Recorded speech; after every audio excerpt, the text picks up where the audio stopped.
From the city of brotherly love, this is Shark Bite Biz with David Strausser. You did it again. You just arrived at the newest episode of Shark Bite Biz. I'm your rockstar wannabe host, David Strausser, and this is your place to learn how to grow a business during complete global chaos.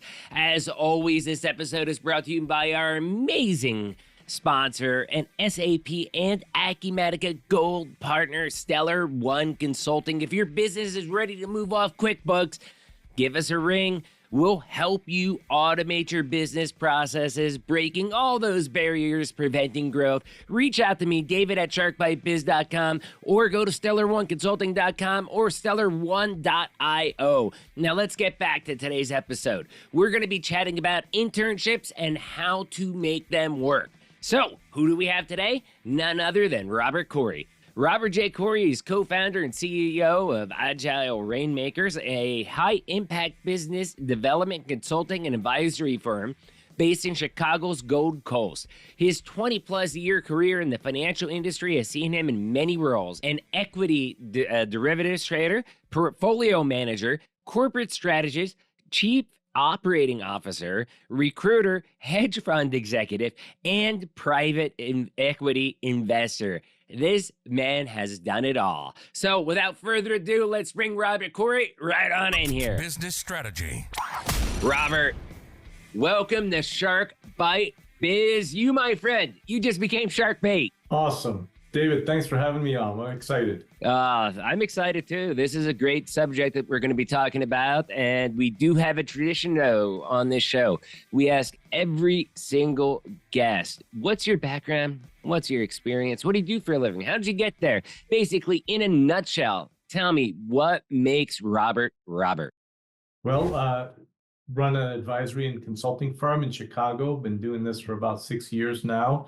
And along the way, I've hired a dozen interns who have done really well in client projects, et cetera. And I developed a whole program to support them.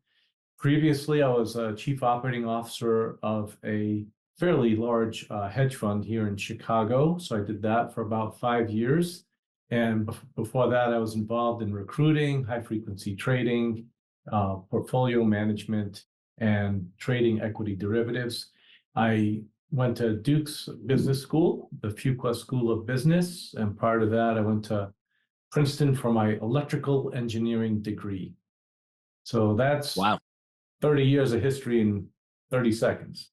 Wow, that is pretty incredible. So you actually have a book out. It's called How to Intern Successfully. Okay. And you mentioned during your intro speech that you've hired a lot of interns with your agency. So let me ask, I think the burning question I have is, how did you get into working with interns to begin with? The first intern I hired was back in 2004 when I was working in high frequency trading. And it was a wonderful experience. And I got to know this young man who, 15, 20 years later, we're friends. We were just at his house with his wife and baby just a month ago. So, yeah, I mean, it's like to develop those kinds of relationships with young, talented folks who are bright and motivated and interested in the industry is great. So that's where it started. And then I picked it up again about 5, 6 years ago when I hired a Princeton sophomore who helped me with the beginnings of my company. The Agile Rainmakers was just starting off. And I was so impressed with his work, his demeanor, like everything about what he did, the deliverables. Then I thought, gosh, I need to do more of this. And again, similarly, 5, 6 years later, still friends with that intern and hired, a couple of dozen since. And it's a fabulous experience. As long as you know how to empower them, work with them, and treat them with dignity and respect, it's incredible what can happen. Right. So that's actually a great great point. Our company also, in fact, we just had Professor Markley from St. Vincent's College on at the end of last season. And, our company, we get a lot of interns that come in here from his SAP program. And we have a lot of experience of working with interns. In fact, my pre-sales architect, Derek Kyle, who also picks out clips for the show each week. It helps me out with that. But he is actually out there interviewing and working with interns right now at the university. So it's a pretty important thing, I think, for businesses to be able to get down right. But what would you say would be the key to getting the most out of hosting an internship? Preparation. It's just so important to be ready for them. It's not something like, they're starting Monday and we're going to start tackling it on Wednesday. You got to prepare months in advance. And how you do that, one of the best tips I give companies is, if let's say you've extended an offer to an intern in January and they accept it, and they're going to be starting in May or June. In that 4-month period, tell the intern you'd like to talk to them for about half an hour every 6 to 8 weeks. Find out how school is going for them, what are their activities, their classes, all that. Get to know them. And also share about your organization, projects they might be working on, anything new and that's developing. And what happens after that investment of 60 to 90 minutes over 4 or 5 months? Well, they show up, they have a sense of the relationship with you, so their anxiety is less. You have a sense of them, you can calibrate the projects. They also have a understanding somewhat of terms of art, because you're going to use a certain term, certain vernacular for your industry. So preparation is key. It starts months in advance, and it really helps the student ease in as an intern and hit the ground running. And you, as the manager hosting, gives you time to think about, okay, how do we onboard them? What's unique about them? How do we make sure they get the most out of it? So I got 2 follow-up questions for that. These days in 2024, can't believe it's 2024 already. These days, are most internships, are they still unpaid, or are they paid internships? Most internships are paid. So 60% Aren't or are, sorry. Are. 60% okay. are paid.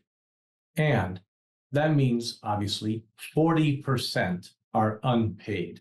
That number has been going lower over time. And Is that a good thing or a bad thing in your eyes? A very good thing. I am for paid internships. I think, because that was a hot topic not too long ago. Well, I hear like, oh, they're getting paid with experience. Or the experience doesn't pay for lunch. It doesn't pay for, the subway or the gas or whatever. Okay. Right. All right. And it's not just that, how much are you really paying them? It's not that much. And there's no benefits. It's a fixed set of time. And you're going to get work out of it. So I'm not a fan. I mean, I'm sure there are exceptions, fine. But 40% unpaid, that needs to go way down from where it is. That's good. That's good. I like that answer a lot. Now, the other follow-up question I had to what you said was, you're bringing in, like you said, a sophomore, college sophomore. How do you adjust as far as the generational gaps? I mean, you have everything from baby boomers to Gen X to, I view myself as a Zennial, not a true millennial, but there's Zennials, millennials, whatever you want to call yourself out there. And then I guess it's Gen Z and so on. And, how do you adjust for that, bringing in somebody with, low experience, such a younger age than maybe most of your staff, Is that through the preparation and through the meetings and stuff like that that you've talked about, or is there another way to prep for that? Start with dignity. Start with thinking about what would you want in their shoes? How would you want to be treated? How would you want to be communicated with? It's very different. They prefer, let's say, texts. You prefer email. Talk about these things, get in communication. The more you can understand what they like, what motivates them, the better, and the better for everyone. If you try to fit someone who's 30 years younger right into your structure without taking into account any of the differences between you, you're going to have a really tough internship all around. Sounds like I asked a good question. You asked a really good question. But look, David, if you just think about these things in advance, right? Yeah. So I looked at this and I thought, okay, these interns, what, this age, they are multitaskers. Mhm. They'll have, 5 apps going. They're talking on the phone and they're watching a video. I mean, I'm the same way. I'll have a podcast played while I do it. I mean, I have 5. Well, my laptop has 2 screens built into it. I got a really awesome laptop. But then outside of that, those 2, I have 2 32-inch monitors and a 43-inch monitor as well too. So like I multitask myself, I feel, to death sometimes, and not everybody can do that. And if you were interning with me, I mean, obviously you wouldn't, but if you were, I would learn, okay, how do you work best? You multitask. Great. I'm not going to give you one project to work on the whole internship. I'm going to give you 5. I'm going to expect you multitask and bounce around and leverage the strength you have multitasking to the work environment. That's how I'm going to approach it. And that's David, a really good example. Like, I wouldn't expect someone like you to say, hey, I multitask, multi-screens, this and that. Okay. But if I don't communicate, find out what works best for you, I won't be able to design an internship that empowers you. And if you're empowered, guess what? As the manager, I'm empowered. And then we will produce some great work and have a fabulous internship together. If you don't mind me asking, over the years, how many of your interns have you ultimately ended up hiring? I mean, I guess not a hard number, but a rough percentage. Did you that's actually easy to extend answer. full-time offers? Go ahead. Yeah, zero. Zero. I just created the internship program as a way to support college students in learning and growing and doing some client projects that we have. I don't have full-time offers for them, so it's just been come do a fabulous internship. I'll support you leading up to it, during it, and after it. And afterwards, I'll get requests for letters of reference, recommendations, things like that. And I'm more than happy to support them in that way. And typically, we just don't offer a full-time internship for someone coming out of college. Not to say there's anything that, we're missing or anything wrong with that and all that. It's just not where we are at just yet, but that'll change pretty soon, I think. Right. Understood. What about internships for somebody that has not gone to college, but has exceptional experience otherwise? Is that something that you've ever tried, thought about, experienced, tattled with at all during your time with interns? Haven't dwelled on that, haven't worked on that. That's not been a focus. We've focused not your focus. Mainly on college students. And, I don't know why, but that's what we've done. And it may be because that's my background, having gone to college and getting an MBA. I feel more, I guess, sure of myself interacting with college students or MBA students or business. I feel more comfortable in that. I kind of understand in that scenario. Yeah. Right. Yeah, but there's no that reason makes total why sense. it doesn't have to be that way though, but that's how it's been for us. Yeah. So let's talk about getting an intern, I think that we've covered a lot of topics already, but what a I guess what I want to ask is how can companies improve their intern interviewing process? Like what best practices can they do to make sure when they're hiring an intern that they're going to get the right person? I know you mentioned earlier like doing the meetings and stuff like that, but that sounds like after you've already decided on the person that you wanted. So leading up to that, what can they do to make sure that they're hiring the right intern? The interview process is crucial for evaluating a candidate. So one of the things I do when I know there's a student interested who wants to interview, I will schedule the interview with them 4 or 5 days in advance. And I will be very specific about what they need to do to prepare. Years ago, when I was interviewing, I would hear, well, do your homework. So that's what I'd do. I'd go do my homework. I'd have great grades. I'd go interview and they're like, oh, you didn't do your homework. I'm like, what is that? So I specifically, and I recommend companies say, here, read this, watch this video, come prepared with questions. Right. So that process starts with the way the company sets up the interview itself. It even starts before then with the job posting, because the job posting's got to be something that excites people to apply, and it has to communicate who you are very clearly. So that's a key piece. So it starts with the job posting, and then the interview, tell them what to prepare when they come in. Then make sure when you start off the interview, you share a little bit about yourself and your organization before you start asking them to do the same. And the reason for that is too often an interview won't be symmetrical.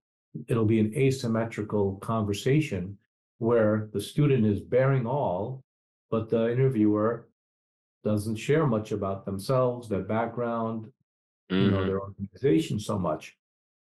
That's a very uncomfortable situation and conversation for a student. So lead with sharing about yourself, your organization, and all that, then ask them to do the same. And then when you ask your interview questions, make sure you're asking the same questions of everybody. That way you will develop an ear for the answers, and you can kind of get a sense of where someone is relative to others.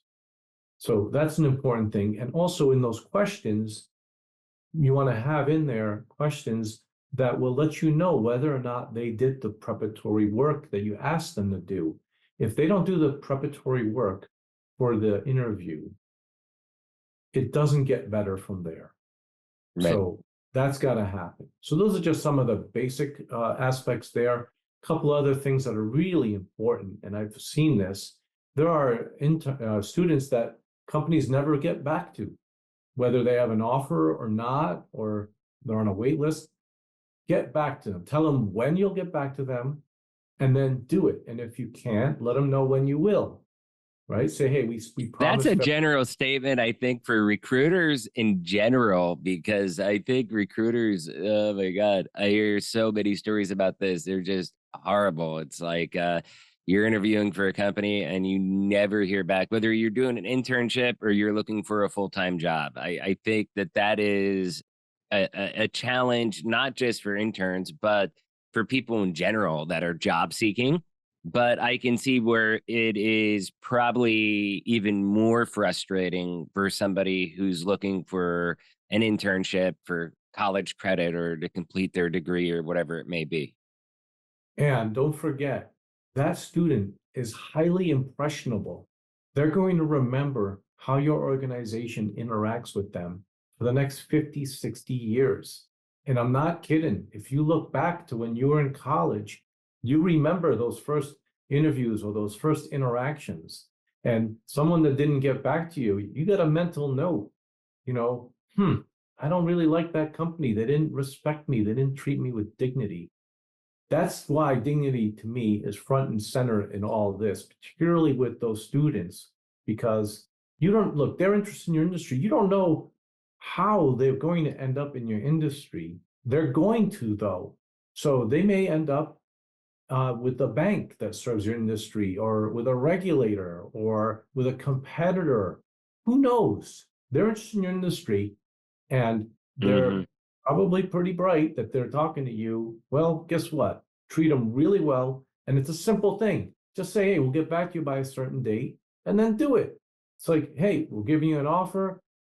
No, we're passing. Or Do what you say what you do. yeah, and look, that's what I do, because I know that works. And what happens is you end up developing a reputation where people know they can count on you and your word, and your organization starts to have a little buzz to it. I've been doing this for years, and I get resumes just coming in from students because the folks who've interned with me tell them great things. Recommended you. They recommend it. That's awesome.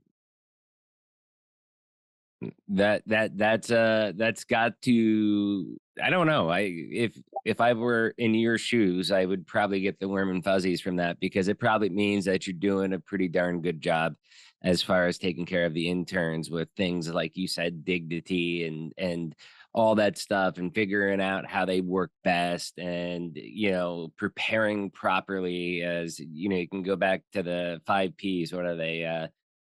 Proper planning prevents poor performance. So I'm hearing a lot of that from you. Now I do have one final question before we start getting your info to wrap up. Okay.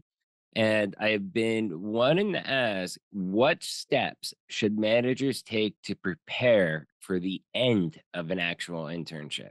About 3 weeks before the internship's going to end, sit down with your intern and ask them what work is left for them to do. Can they get it done? If not, figure out what to do with that work. Maybe they don't do it. Maybe you delegate it somewhere else. But figure out what is going to get done and what's not going to get done. And do that about 3 weeks before.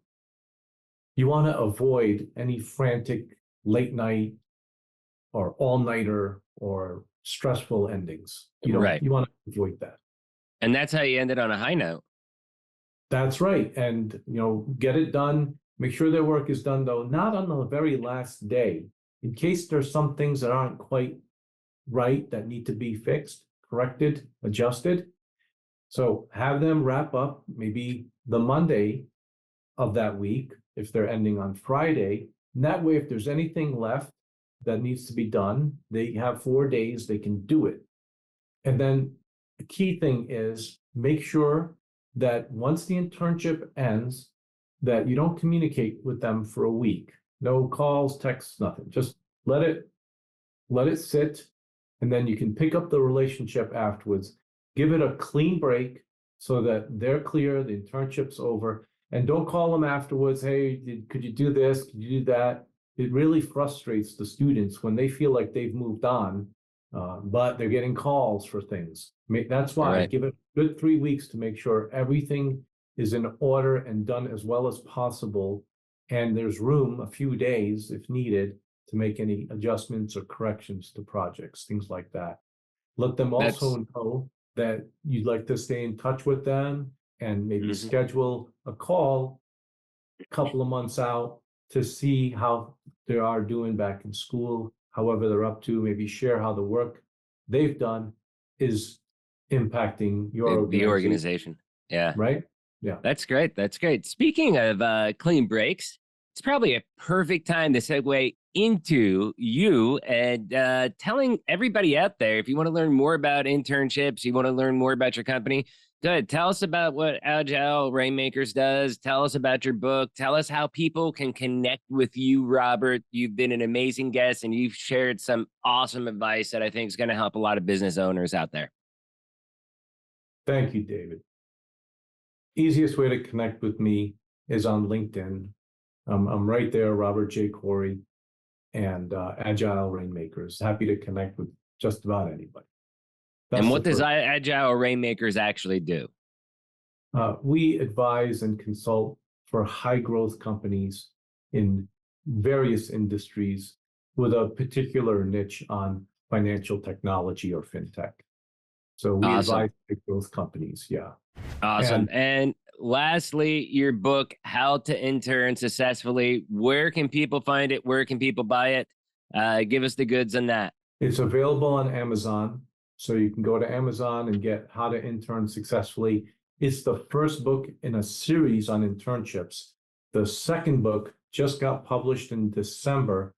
Congratulations. Manager. Thank you. That's for the manager, and it's called Intern Management Principles for Designing an Exceptional Internship. So the whole idea here is to bring dignity to the internship discourse. There are 2 more books in the works, but I'll leave you with those 2. How to Intern Successfully, great for college kids, and Intern Management, great for entrepreneurs who want to, and managers who want to hire college students and have it be an exceptional experience. Awesome. Hey, Robert, thank you again. For those that don't know, you jumped on short notice because I had a cancellation and then had to fill a gap because I'll be traveling for a week. So thank you for popping on in here and flying on the seat of your pants for this interview. Very grateful for that. And really, your knowledge is awesome. You know, you shared a lot of good stuff about internships. And as everybody knows, we will have a link down below as far as Agile Rainmakers. Please connect with Robert. It'll be the first link right underneath the blurb about the post. Robert, thank you so much for coming on. Thank you so much for sharing your knowledge and your expertise. You are incredible, my man. Thank you, David. I love your style, and I really appreciated the opportunity to be on your show. Awesome. Thank you so much. Very grateful. Wow, that was an incredible chat with Robert, right? First, you all know the routine. If you found this interview helpful, if it sparked those warm and fuzzies, do me a favor, hit that like button, smash that subscribe button. But if you really want to help us out, because you know Shark Bite Biz is the greatest kept secret in the world of small business, please do me a favor, hit that like button, smash that subscribe button. But if you really want to help us out, share us out to your friends, your colleagues, your family, wherever you dwell in the interwebs. I don't care. I'd love to see nothing more than Robert J. Khoury and Shark Bite Biz out there trending. So anyways, awesome stuff, Robert. Thanks for coming on, sharing your expertise. And I love how you're helping people incorporate internships into their business and get value out of them, not only for the business, but for the interns themselves. The links, check out his business. The links for that will be down below in the description. Be the first link you see after the little blurb about this episode. Question of the day. What's your strategy for interns? Leave a comment down below on YouTube. Do you want to be on the show? Interviews at sharkbitebiz.com. Remember, if you're watching on YouTube, you can subscribe to the channel for only $3 a month. You can become a baby shark. And also, one last shout out to our sponsor, Stellar One Consulting. If you are running an antiquated system, AS400, anybody, QuickBooks, MAS 90, hit me up, David at sharkbitebiz.com. We're an Acumatica and SAP Gold partner, and we're going to help get your business to the next level. So hit me up, David at sharkbitebiz.com. Go to stellar1consulting.com, stellar1.io, and we're going to help you break through barriers preventing growth. Now, you all know this by now, but I'll say it once again. I'm David Strausser. This is Shark Bite Biz. We'll see you all next episode. Cheers. You've just experienced Shark Bite Biz with Dave Strausser. Make sure to like, comment, and subscribe to the show to help us spread the word about personal, professional, and business growth. Want to be on the show? Send an email to interviews@sharkbitebiz.com. Special shout out to our sponsor, an SAP and Acumatica Gold partner, Stellar One. Get off QuickBooks. Automate businesses' processes and have your business reach the stars. StellarOneConsulting.com or reach out to the show. Till next episode.